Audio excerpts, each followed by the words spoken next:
আসসালামু আলাইকুম প্রিয় ভাইরা, আপনারা শুনছেন বিজ্ঞানময় কোরআন নামক গ্রন্থের 12তম পর্ব।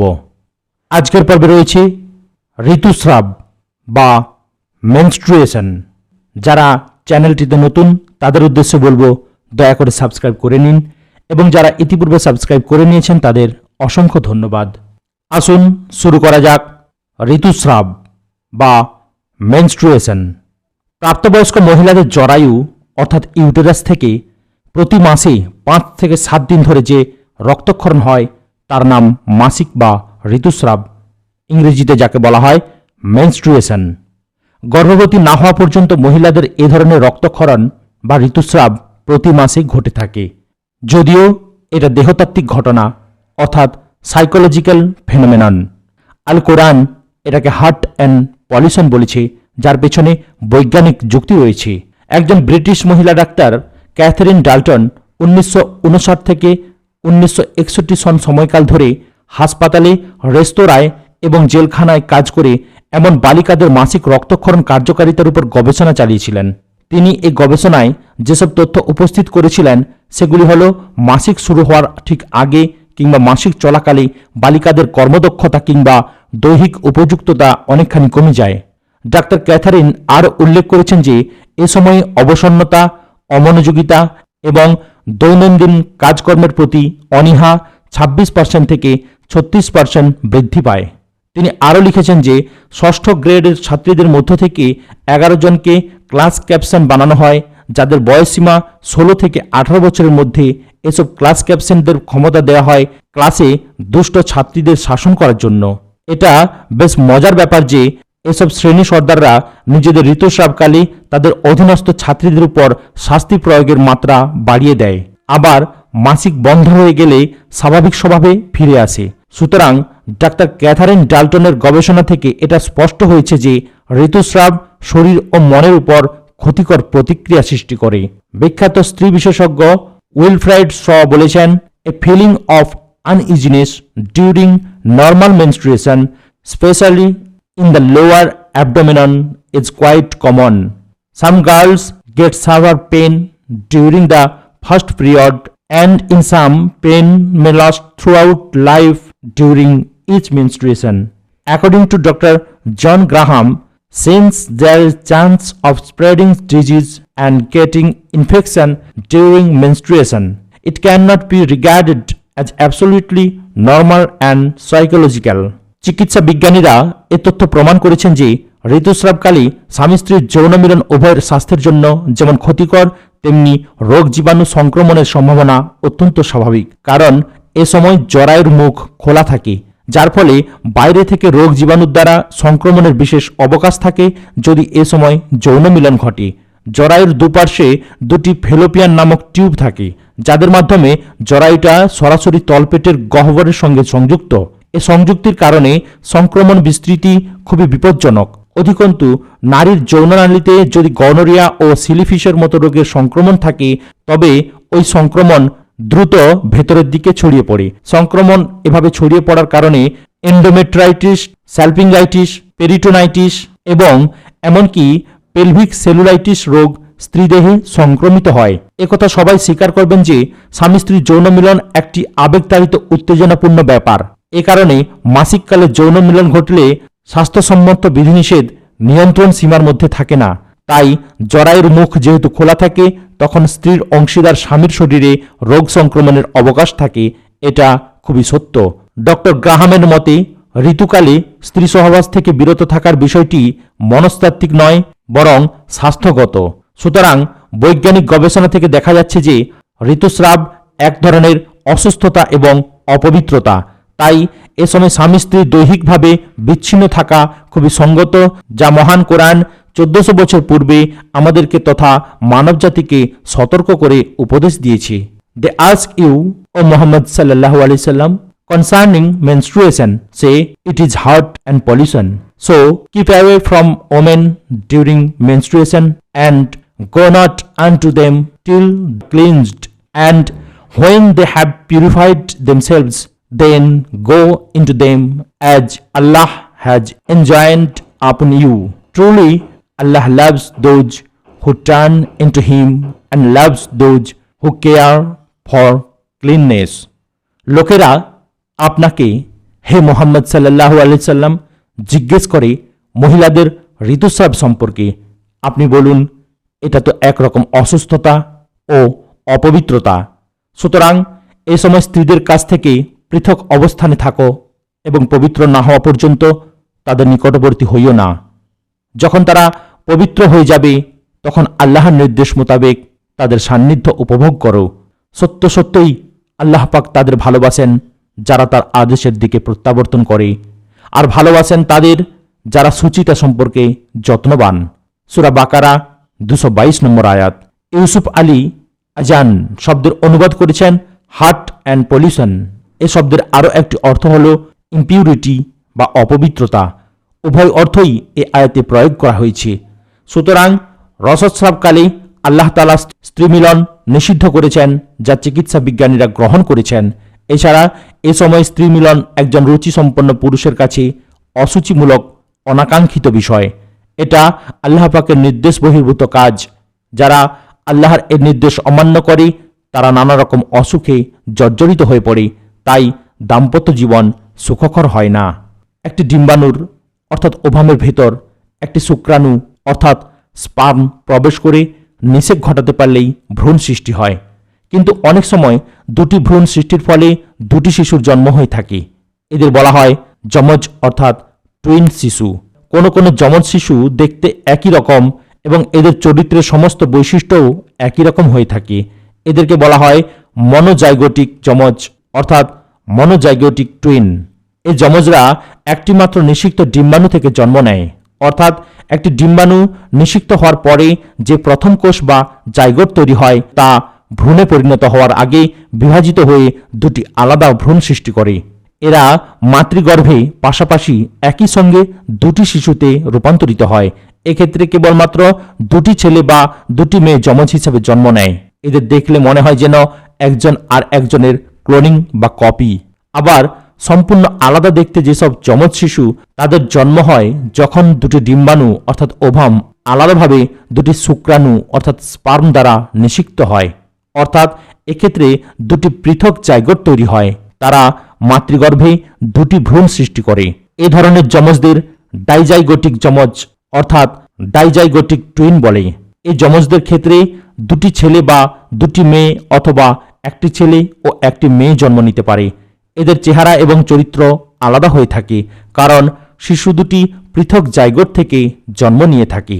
ওয়াজ হি নট এ নুতফা emitted, then did he become a blastocyst আলাগ, then he Allah saved and perfected him, then he made him in pairs males and females.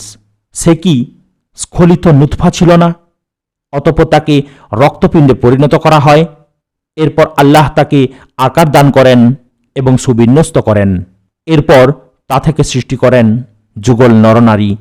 সূরা কিয়ামাহ আয়াত নম্বর 37 এবং 38। ভ্রূণের ক্রম বিকাশ। And he who created you in diverse stage. তিনি আল্লাহ যিনি তোমাদেরকে বিভিন্ন স্তর থেকে সৃষ্টি করেছেন। সূরা নূহ আয়াত নম্বর 14। মাতৃগর্ভে একটি মানব শিশু পরিপূর্ণতা লাভ করে স্তরের পর স্তর অতিক্রম করে। এটি এমন একটি জটিল প্রক্রিয়া যা সংঘটিত হয় দয়াময় আল্লাহ পাকের রহমতের উপস্থিতিতে। মাতৃগর্ভে ভ্রূণ সৃষ্টি হওয়ার জন্য লক্ষ লক্ষ স্পার্ম এবং ওভাম থেকে শুধুমাত্র একটি স্পার্ম এবং একটি ওভাম প্রয়োজন। উভয় কোষের নিষেক হওয়া মাত্রই যে কোষটি গঠিত হয় তার নাম জাইগোট। জাইগোট জরায়ুতে অর্থাৎ ইউটেরাসে প্রতিস্থাপিত হওয়ার পর পিটুইটারি গ্রন্থি, ডিম্বাশয় এবং অমরা অর্থাৎ প্লাসেন্টা নিঃসৃত বিভিন্ন হরমোনের প্রভাবে মাতৃদেহের পরিবর্তনগুলো ক্রমান্বয়ে বিকাশ লাভ করে এবং প্রতিস্থাপিত জাইগোট ক্লিভেজ প্রক্রিয়ায় দ্রুত বিভক্ত হয়ে বিভিন্ন স্তরের সূচনা করে। ব্রিটিশ ভ্রূণতত্ত্ববিদ ভন বেয়ার 1827 সালে ভ্রূণ বিকাশের স্তর অর্থাৎ স্টেজগুলো আবিষ্কার করেন। 7ম শতাব্দীতে অবতীর্ণ আল কোরআন ভ্রূণ বিকাশের পর্যায়গুলো বিভিন্ন সূরায় খণ্ডিতভাবে বর্ণনা দিয়েছেন। আবার সূরা মুমিনের 12 থেকে 15 নম্বর আয়াতে এই পর্যায়গুলো ক্রমান্বয়ে সাজিয়ে উপস্থাপন করেছেন, যা বিজ্ঞানসম্মতভাবে ধারাবাহিক সামঞ্জস্যতা বিধান করে। নিম্নে আল কোরআন এবং বিজ্ঞানে বর্ণিত ভ্রূণ সৃষ্টির পর্যায়গুলো পাশাপাশি সাজিয়ে দেখানো হলো। 1. সুলালাহ। আল কোরআন যাকে বলেছে সুলালাহ অর্থাৎ সার নির্যাস, সেখানে বিজ্ঞান বলেছে স্পার্ম প্লাস ওভাম প্রজনন অণু। 2. নুতফা, আণুবীক্ষণ যন্ত্রে দৃষ্ট প্রজনন কোষ, বিজ্ঞানে যাকে বলা হয় জাইগোট অর্থাৎ নিষিক্ত কোষ। আল কোরআনে বলা হয়েছে আলাক অর্থাৎ জমাট রক্তপিণ্ড, বিজ্ঞানের ভাষায় ব্লাস্টোসিস্ট অর্থাৎ রক্তপিণ্ড। আল কোরআনের ভাষায় মুদগাহ অর্থাৎ মাংসপিণ্ড, আর বিজ্ঞানের ভাষায় সোমাইটস বহুকোষী মাংসপিণ্ড। আল কোরআনের ভাষায় ইজাম অর্থাৎ অস্থি, আর বিজ্ঞানের ভাষায় স্কেলেটন অর্থাৎ কঙ্কাল বা অস্থিতন্ত্র। আল কোরআনের ভাষায় লাহম অর্থাৎ মাংসপেশি, আর বিজ্ঞানের ভাষায় মাসলস অর্থাৎ মাংসপেশি। আল কোরআন বলেছে রূহ অর্থাৎ প্রাণ, আর বিজ্ঞানের ভাষায় ফয়েটাস অর্থাৎ মানব শিশু। Verily we created man from the best extraction from clay. Then we placed him as a nutfa or zygote in a safe custody uterus firmly fixed. Then out of that nutfa we created blastocyst, alaq, a leech-like substance. Then that blastocyst we made somites, mudga, a thread-like mass. Then we made out of that somites the skeleton or isam and clothed the skeleton with muscles or lahm. Then we developed it into a different shape like human baby. So blessed be Allah, the best of the creators. প্রকৃতপক্ষে আমরা মানুষ সৃষ্টি করেছি মাটির সারনির্যাস থেকে, পরে তা নুতফা অর্থাৎ জাইগোট রূপে একটি সুরক্ষিত আধারে অর্থাৎ জরায়ুতে স্থাপন করেছি। অতঃপর তার জমাট রক্তপিণ্ডে অর্থাৎ জোঁক সদৃশ বস্তু রূপান্তর করে লটকে দিয়েছি। তারপর লটকে যাওয়া রক্তপিণ্ডকে মাংসপিণ্ডে পরিণত করেছি। এরপর তাকে অস্থি বানিয়েছি। তারপর অস্থির উপর মাংসপেশি জড়িয়ে দিয়েছি। অবশেষে তাকে একটি ভিন্ন রূপ অর্থাৎ পূর্ণ শিশু দান করেছি। সুতরাং তিনি মহামহিম আল্লাহ তাআলা, যিনি সর্বময় মহান স্রষ্টা। সূরা মুমিনুন আয়াত নম্বর 12 থেকে 15। সুলালাহ স্পার্ম প্লাস ওভাম N+N। আল কোরআনে প্রথম পর্যায়কে বলা হয়েছে মাটির সারনির্যাস, অর্থাৎ মাটির সারনির্যাস থেকে মানুষ সৃষ্টির সূচনা হয়। তাহলে মাটির সারনির্যাস কি? মাটির সারনির্যাস হচ্ছে sodium, calcium, magnesium, potassium, hydrogen, oxygen, nitrogen ইত্যাদি। বৃক্ষরাজি এবং ক্ষেতের ফসল মূলের সাহায্যে এগুলো চুষে নেয়। তারপর বৃক্ষ ফল দেয়, অর্থাৎ আম, কাঁঠাল, আপেল, আঙুর, কলা ইত্যাদি দেয়।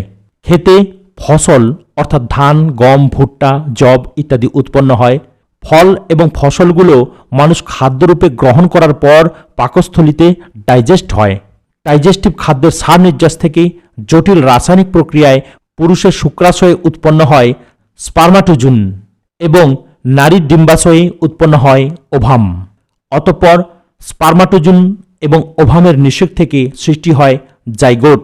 জাইগোট জরায়ুতে অর্থাৎ ইউটেরাসে স্থানান্তরিত হয়ে ভ্রূণ অর্থাৎ এমব্রায়ো গঠন করে, আর এ ভ্রূণ ক্রমান্বয়ে রূপান্তরের মাধ্যমে একটি পরিপূর্ণ মানুষ সৃষ্টি হয়। সুতরাং সুলালাহ হচ্ছে মানুষ তৈরির বেসিক উপাদান, যা থেকে মানুষ সৃষ্টির মলিকুল আহরিত হয়, অর্থাৎ পিতামাতার পুষ্টির প্রয়োজনে মাটির সারনির্যাস থেকে যেসব উপাদান সংগ্রহিত হয় সেসব উপাদান থেকে নুতফা তৈরি হয়। নুতফা জাইগোট। আরবি নুতফা শব্দের আবিধানিক অর্থ হচ্ছে আণুবীক্ষণ যন্ত্রে দৃষ্ট অতি সূক্ষ্ম জনন কোষ। স্পার্ম এবং ওভাম উভয় অর্থে নুতফা শব্দটি ব্যবহৃত হয়। আবার স্পার্ম এবং ওভামের নিষেকের ফলে গঠিত কোষ জাইগোটকেও কোরআনে নুতফা বলা হয়েছে, এবং এক্ষেত্রে নুতফা শব্দের পরে আমসাজ শব্দটি এসেছে। জাইগোট গঠনের 24 ঘন্টার পর তা বাচ্চাথলির দেয়ালে ঘেরা প্রকোষ্ঠে স্থান লাভ করে এবং 2টি, 4টি, 8টি এভাবে ক্রমান্বয়ে বিভাজন হতে থাকে। এটাকে বলা হয় মরুলা। আলাক অর্থাৎ ব্লাস্টোসিস্ট। আলাক অর্থ জমাট বাঁধা রক্তপিণ্ড, বিজ্ঞানে বলা হয় ব্লাস্টোসিস্ট। এটি দেখতে জোঁকের মতো লিক লাইক সাবস্ট্যান্স। একটি জোঁক রক্ত চুষে নিয়ে যে রূপ ধারণ করে আলাক সেরকম একটি বস্তু 3 থেকে 4 সপ্তাহের মধ্যে আলাক জোঁক সদৃশ রূপ লাভ করে। এর মধ্যে থাকে মাথার সম্মুখভাগের উন্নত অংশ। এ পর্যায়ে হৃৎপিণ্ড অর্থাৎ কার্ডিওভাস্কুলার সিস্টেমের উন্নয়ন ঘটে এবং ভ্রূণটি পুষ্টির জন্য তার মাতৃ রক্তের উপর নির্ভরশীল হয়ে পড়ে। এরই মধ্যে 15 থেকে 16 দিনের মাথায় আলাক বাচ্চাদানির দেয়ালে ঝুলন্ত দেহবস্তুর মতো ঝুলে থাকে। তাই আরবি আলাক শব্দের 3টি অর্থ বিজ্ঞানসম্মতভাবে গ্রহণ করা হয়েছে। 1 জমাট রক্তপিণ্ড, 2 জোঁক সদৃশ বস্তু এবং 3 ঝুলন্ত দেহবস্তু। মুদগাহ সুমেটেশ। আরবি মুদগাহ শব্দের অর্থ মাংসপিণ্ড। এটাকে বিজ্ঞানে বলা হয় সোমাইটস। ব্লাস্টোসিস্টের বাইরের স্তর ট্রফোব্লাস্ট নিঃসৃত এনজাইমের প্রভাবে প্রাচীর কলা অর্থাৎ টিস্যু বিগলিত হলে ব্লাস্টোসিস্ট নিমজ্জিত হয়, যার ফলে ব্লাস্টোসিস্ট সুমিটেসে পরিণত হয়। কোরআনে যার নাম উল্লেখ করা হয়েছে মুদগাহ, এ প্রক্রিয়া অন্তত 23 থেকে 42 দিন পর্যন্ত চলে। মুদগাহ অবস্থায় ভ্রূণকে প্রকৃতপক্ষে চর্বণ বস্তুর মতো অর্থাৎ চিউড লাইক সাবস্টেন্স দেখায়। তখন 13টি খাঁজ কাটা মাংসপিণ্ডের ব্লক ভ্রূণের শিরদাঁড়ায় সাজানো থাকে, যেগুলিকে বলা হয় mesodermal segment. Ism skeleton. Ism অর্থ অস্থি বা কঙ্কাল। বিজ্ঞানে এটাকে স্কেলেটন বলা হয়েছে। এ পর্যায়ে প্রথমে যে অস্থিগুলো দেখা দেয় সেগুলো হচ্ছে উপরিভাগের কচি অঙ্গ প্রত্যঙ্গ।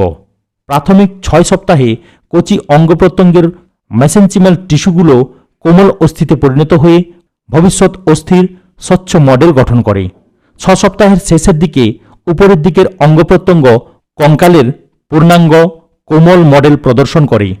12 সপ্তাহের মধ্যে ভ্রূণের একটি ক্ষুদ্র পূর্ণাঙ্গ কঙ্কাল গঠিত হয়। মানব কঙ্কালে মোট 360টি জোড়া থাকে। এ স্তরে 360টি জোড়া সমৃদ্ধ কঙ্কালতন্ত্র সম্পূর্ণ হতে 12 সপ্তাহ সময় লাগে। মানব কঙ্কাল মোট 206টি হাড় দ্বারা গঠিত। লাহম মাসলস। লাহম অর্থ মাংসপেশি। এটাকে বিজ্ঞানে বলা হয় মাসল স্টেজ। 7ম সপ্তাহ থেকে কঙ্কালতন্ত্র বিস্তার লাভ করে এবং অস্থিগুলো যথাযথ আকার ধারণ করে। 8ম সপ্তাহ থেকে অস্থির চারপাশে পেশিগুলো আবৃত হতে থাকে। 8ম সপ্তাহ শেষ হলে নির্দিষ্ট পেশিতন্ত্র, অঙ্গপ্রত্যঙ্গ এবং মাথা স্পষ্ট হয়ে ওঠে। এ সময় ভ্রূণটি নড়াচড়া করতে সক্ষম হয়। রুহ ফিটাস। এটা সর্বশেষ স্তর। এ স্তরে মানব শিশু পরিপূর্ণতা লাভ করে। আরবি খালকান আখরা অর্থ ভিন্ন আকার। গর্ভে থাকার পূর্ণ সময় পরে শিশু ভূমিষ্ঠ হয়, অর্থাৎ আল্লাহ পাকের ইচ্ছানুযায়ী শিশুটি আপন অস্তিত্বে মূর্ত হয়ে ওঠে। বিজ্ঞানে এ পর্যায়কে ফয়টাস বলা হয়েছে। ফয়টাস অর্থ miniature human body. Then surely we created you from dust, then from নুতফাহ, then from a leech like clot আলাক, then from a chewed like mass মুদগাহ, partly formed and partly unformed, so that we made our power manifest to you. অবশ্যই আমরা তোমাদের সৃষ্টি করেছি মাটি থেকে, তারপর প্রজনন কোষ থেকে, তারপর রক্তপিণ্ড থেকে, তারপর মাংসপিণ্ড থেকে, যা কিছুটা আকৃতিপ্রাপ্ত হয়, কিছুটা আকৃতিবিহীন, যেন আমাদের ক্ষমতা তোমাদের কাছে প্রকাশ হয়ে পড়ে। সূরা হজ আয়াত নম্বর 5। It is he who created you from earth, then from sperm and ovum or nutfah, then from blastocyst or alaq, then does he get out as a child. তিনি আল্লাহ, যিনি তোমাদের সৃষ্টি করেছেন মাটি থেকে, তারপর নুতফা থেকে, তারপর আলাক থেকে, অতঃপর তোমাদের বের করেন একটি পরিপূর্ণ মানব শিশু রূপে। সূরা মুমিন আয়াত নম্বর 67। আধুনিক ভ্রূণতত্ত্ববিদগণ নিবিড়ভাবে ভ্রূণ বিকাশের পর্যায়গুলো পর্যবেক্ষণ করে আবিষ্কার করেন যে প্রতিটি স্তর 3টি পর্দা অর্থাৎ ভেলস দ্বারা সুরক্ষিত এবং এসব আবরণী ভ্রূণকে শরীরবৃত্তীয় সুযোগ সুবিধা প্রদান করে। বিজ্ঞানে পর্দাগুলো যেভাবে বর্ণনা করা হয়েছে তা নিম্নরূপ: 1 জাইগোট আবরণী, A corona radiata, B uterine wall, C abdominal wall. 2. Blastocyst আবরণী, A placental membrane, B uterine wall, C abdominal wall. 3. Foetus আবরণী, এ অ্যামিনিয়ন, বি করিয়ন, সি ট্রোপোব্লাস্ট। বিজ্ঞানের সর্বশেষ আবিষ্কার এ পর্দা বা আবরণী সম্পর্কে আল কোরআন বলেছে, he created you in the wombs of your mother from one stage to another always in 3 veils of darkness. আল্লাহ তোমাদের সৃষ্টি করেছেন মাতৃগর্ভে এক স্তর থেকে অন্য স্তরে 3টি গাঢ় পর্দার ভিতর থেকে। সূরা জুমার আয়াত নম্বর 6। Some anatomists do, however, differ. Then say the Quranic verse might have meant as follows. 1. The 3 veils of a secondary oocyte are A. The corona radiata, B. The zone pellucida, C. The uterine wall. 2. The 3 veils of uterine wall are A. The perimetrium, B. The mesometrium, C. The endometrium. 3. The 3 veils of endometrium are A. The basal layer, B. The mid-spongy layer, C. The compact layer. দেখা যাচ্ছে প্রতিটি স্তরে 3 ধরনের কৌশলী আবরণ বা পর্দা অর্থাৎ ভেল রয়েছে, যেগুলো ভ্রূণকে নিরাপদ সংরক্ষণের সাথে সংশ্লিষ্ট থাকে। উপরোক্ত আয়াতে বিভিন্ন স্তরে 3 প্রকার সুদৃঢ় পর্দার অর্থাৎ 3 ভেলসের ধারণা স্পষ্টভাবে প্রতিফলিত হয়েছে। আজ এখানে সমাপ্ত করলাম।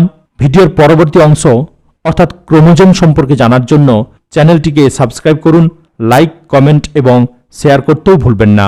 আসসালামু আলাইকুম ওয়া রাহমাতুল্লাহি ওয়া বারাকাতুহু।